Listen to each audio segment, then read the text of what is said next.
¿Te apetece un brownie de chocolate delicioso, pero quieres una opción sencilla y con pocos ingredientes? Hoy vamos a preparar un brownie fácil y delicioso con solo 5 ingredientes. No necesitas ser experto en la cocina. Y lo mejor es que probablemente ya tengas varios de estos ingredientes en casa.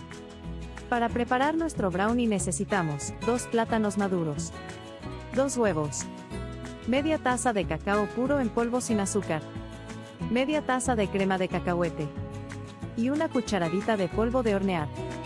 Opcionalmente, puedes añadir unas gotas de esencia de vainilla o algunos trocitos de chocolate negro. Ahora vamos con la preparación. Primero, precalienta el horno a 180 grados Celsius.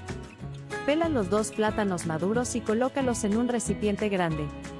Machácalos bien con un tenedor hasta conseguir una textura suave y cremosa. Cuanto más maduros estén los plátanos, más dulzor natural aportarán al brownie. A continuación, añade los 2 huevos y mezcla bien. Incorpora la crema de cacahuete y continúa mezclando hasta que todos los ingredientes estén bien integrados. Ahora llega la mejor parte, el chocolate. Añade el cacao puro en polvo y la cucharadita de polvo de hornear.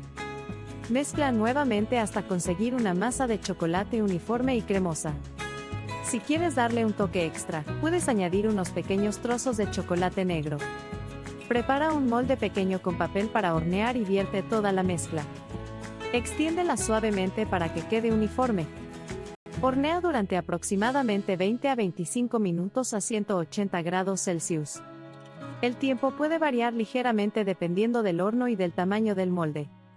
Cuando esté listo, retíralo del horno y déjalo enfriar unos minutos antes de cortarlo. Y ya tienes un brownie de chocolate fácil, delicioso y preparado con solo 5 ingredientes principales. Perfecto para disfrutar cuando te apetezca algo dulce y casero.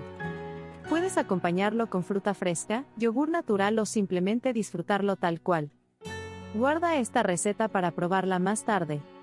Y si te gustan las recetas fáciles y los videos sobre alimentos, suscríbete a Learnity para descubrir más.